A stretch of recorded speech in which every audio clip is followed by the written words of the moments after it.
Here's another beautiful video. I can't understand why she hasn't got a lot more subscribers than she's got. So this is a video from about 3 years ago. I'll do the up-to-date ones, later. But I wanted to just show you how innovative she is and how clever she is, how she works with her imagination and how practical she is. A proper seamstress in the true meaning of the word. And she can turn nothing special into something very special indeed. This is going to be a wedding dress. I think it's the one she calls a steampunk wedding dress, but don't let that put you off. It's just a beautiful inspired vintage wedding dress that I think a lot of us would be very happy to wear, if we were younger and going through it all again. What we wouldn't give for that, eh? Really. So let's watch. Of filming, and you've seen my last one, which was the red ball gown or alternative wedding dress, then you'll know that I'm currently working with a broken vlogging camera. I can't see myself in the flip-up screen, so I hope I'm in focus. I hope I'm in about the right place. So please forgive this video if there's some awkward angles, I'm not quite in shot or things aren't quite in focus. Hopefully this is alright for a beginning. So anyway, let's get on with it. Is Helen, by the way. So for this one, although most of my dresses can be used as wedding dresses, this one is going to be a little bit more with that in mind. So I'm actually starting with a vintage wedding dress that I have tea stained and washed again, obviously, and have got this beautiful I gave mine away. Dress here. And wish I'd have kept it in a way. Started with because I'm going to reuse the zip. The zip seems to be working absolutely fine, and I will be using probably all of this lace. I will be, however, starting with some pure silk as the lining. Oh no, my mind started wandering into fabrics I'm going to use, and I've completely lost my train of thought. What was I saying? Anyway, so I'm going to go with a steampunk theme. If you're not sure what steampunk is, it's a genre that came about mainly from fiction, which is sort of like an alternative Victorian sort of world quite often, where the use of steam is developed rather than electricity. That doesn't really explain the style, but it's very much become a fashion as well as a literary genre. So and you often get lots of Victorian theme clothing. I would say lots of frills, lace, and the colours tend to be quite neutral, sort of beiges, creams, browns. So those are the colours I'm going to be using, but whilst also giving it a wedding dress feel. So yeah, like I said, I'm going to be using this one. I'm going to be using the zip, but I would like this dress to be, like the last one, to be an example of a dress you can have made to order to your own measurements for your wedding. So if you're watching this and you're interested in getting one made for you, then I will be using pure silk for the lining ordinarily.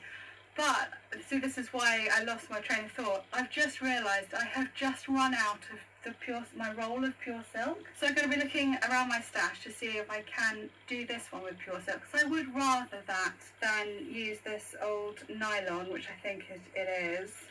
That's not going to be very comfortable against the skin.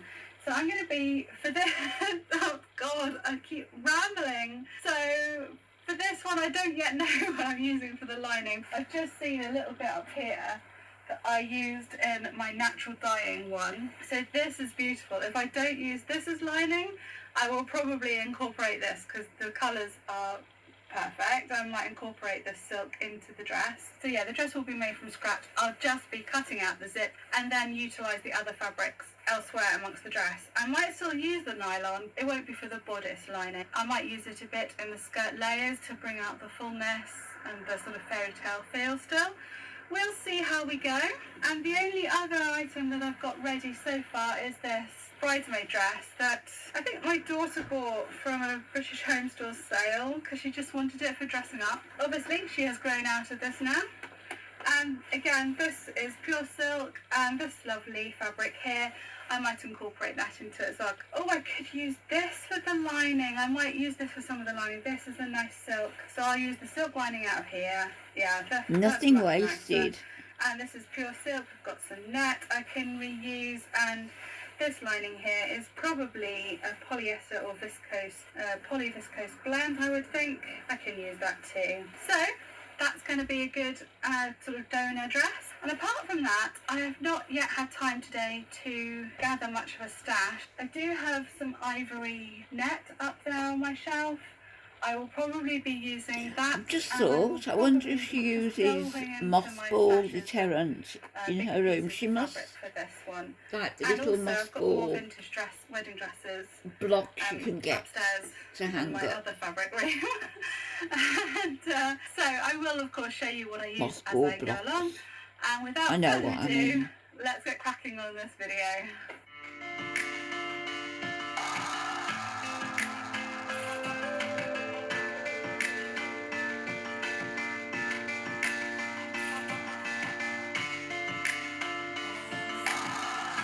I love how she speeds it all up and doesn't labour the point I've also found at all. a large piece of really soft white cotton and a silk scarf, and I'm going to use these to help build up the lining to the bodice, along with that little bit of silk from the kids' dress.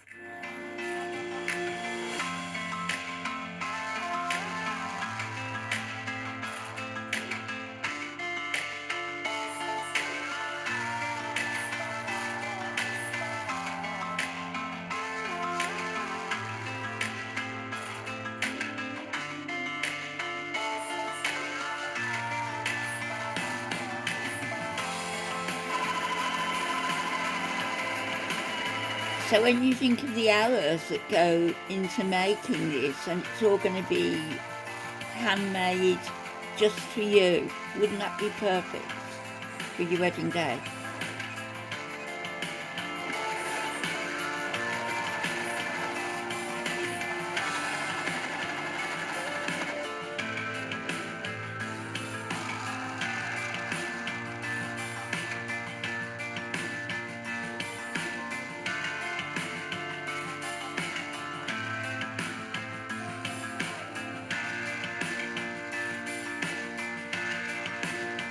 Taking shape.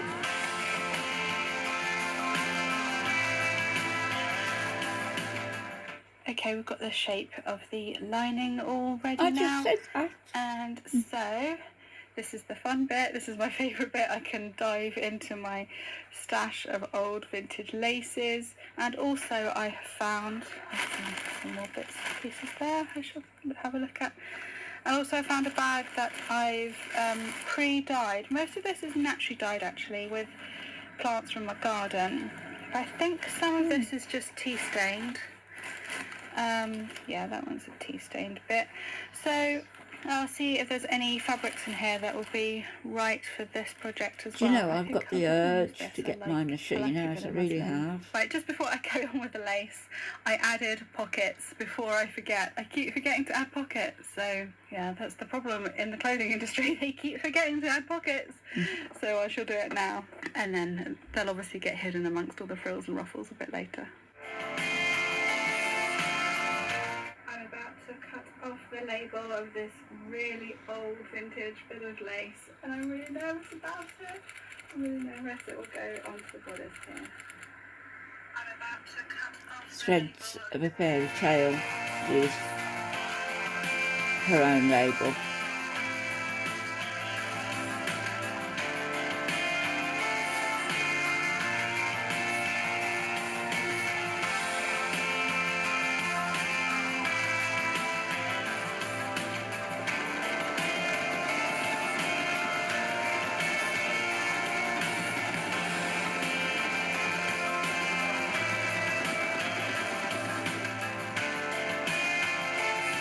What a responsibility to have somebody's wedding dress and adapt it, say for their daughter or Imagine.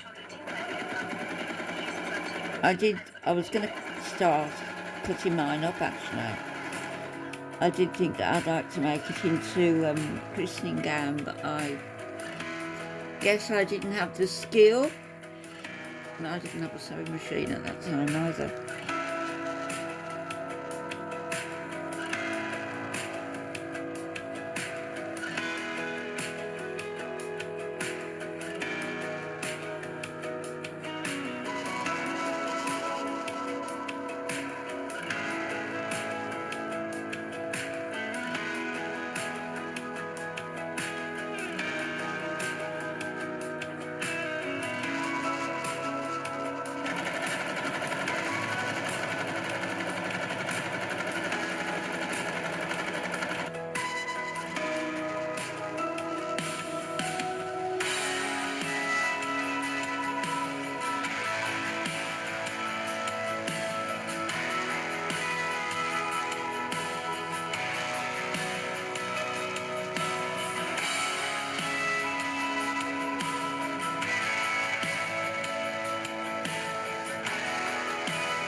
Of new fabrics. We've got this lace here, which is this lovely golden toned beige. I'm not sure that's coming out in camera, but it looks really nice.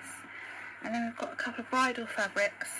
Let me get close so you can see the pattern in it.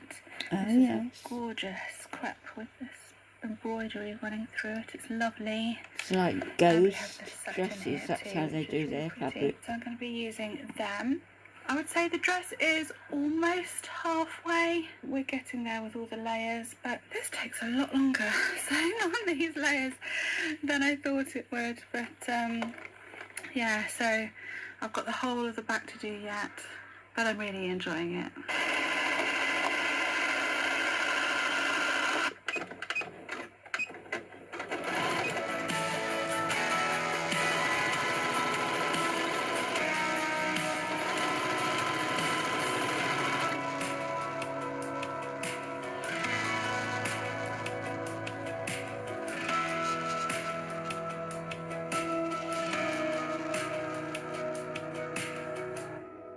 Hi everyone, I have to apologise because I haven't done any filming for the last 5 hours or so of the sewing of this dress.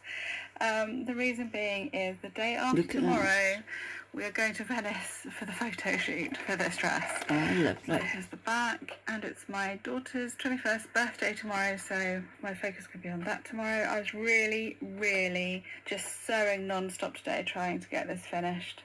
I haven't quite done it. I am nearly there, I'm close, but I have found a spot underneath at the very bottom that I've accidentally sewn up, so I'm going to have to unpick, where is it? It's about here. I'm going to have to unpick this little bit. It's not much, luckily, just a couple of inches, and re-sew that. And I just sort of look over it really. There's a gap here I need to fill with some fabric, and oh gosh, it's quite heavy. A bit of a gap here. Then I think I am actually quite maybe closer than I think.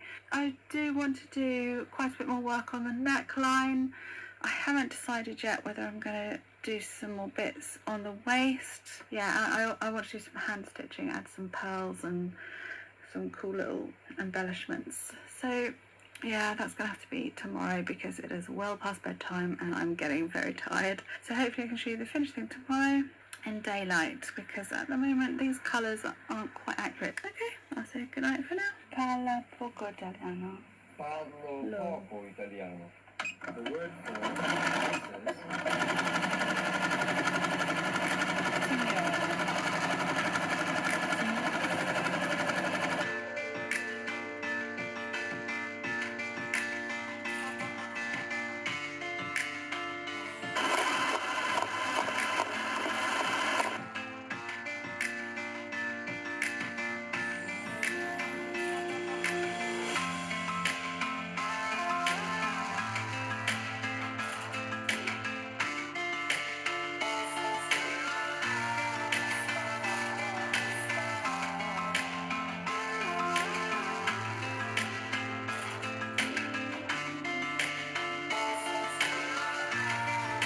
very talented, isn't she? And she's got the same make sewing machine as me. Burger and fries. At the beginning, I have no idea whether I'm properly in shot here and what mess around the room you can see, so I'm sorry if it's all looking a bit haphazard in here. Like I said earlier, I have been really rushing to get this done, so nothing in this house has got tidied up for the last week. Well, for the last 2 weeks actually, because the red dress that was my previous sewing video, that's also coming with us to Venice. We are leaving in 2.5 hours. Oh. So I just did it last minute last night. I was sewing these on, and today I'm obviously packing, and this is about to go and be put in the suitcase, and I really hope that we manage to get some good photos in Venice, because I have to say I think this is probably one of the dresses, if not the dress, I'm most proud of. I have to say it's probably taken me longer than any other dress. Surprisingly so, because I naively thought the design was going to be a little easier than my usual ones, because I've got more horizontal frills rather than more long layers, if that makes sense, which is what my other dresses usually have, that they have the longer layers. But actually it just took me so much longer to pin on so many more ruffles and frills. And apart from the lace, all the other fabrics are edged in lace or fringing, so that took extra time. But yeah, it is one I'm proud of. So this will be definitely an example of a dress that you can order to your size and your measurements. I've got quite a stash of vintage wedding dresses, and also I've been buying some new bridal lace. There was a bridal shop closing down that I found nearby, and I bought some of her lace. So I'm building up a stash now of more wedding-y things. Yeah, I'm really excited to show you this one. I hope you like it. If you do, please give this video a thumbs up. If you're new here, please hit subscribe and the bell notification button below. And if you have friends you think might like this channel, I'd really appreciate it if you shared the link with them, particularly if you know someone about to get married and think they'd like a dress like this. Link in my description. Pearls and little buttons to the top here. I do have more steampunk orientated embellishments, little cogs and things like that, so I could replace those with them if they're more fall into the steampunk theme. I'll put the link below to the listing on my Etsy shop, Threads of a Fairy Tale. Why isn't your face in focus? That we do take, or Must if be you're me. interested in purchasing this dress, then that's where you need to go and have a look. Oh, I've just seen another thread. I thought I'd gone over all the threads. There's always another thread. I'll have to get the pair of scissors onto them. Anyway, thank you for watching, and I'll see you again next time. Bye. Hope you enjoyed that. Hello everybody, welcome to a new sewing video. This time I'm starting with this tunic here, which is a sort of a nice dusky, purpley lilac colour. I do like really that colour. Brocade But fabric we'll leave the almost, but video here, I this think, is a now you've silk. seen the wedding It dress. feels like silk to me, with a silk viscose lining. And this one does have a zip on the back, so I'm probably going to keep the zip because that's quite useful just to keep. But the rest of it, I might just completely cut away the outer layer and just use the lining and start afresh from that. I did that with my last dress, the yellow one, and I really enjoyed having that sort of creativity, so I might even drop the neckline. Too. I'm not sure. So I haven't really thought too much about this Finishing one here. yet. I haven't even had a chance yet to gather all my Link bits in of fabric. description, Usually at this everybody. point I hold up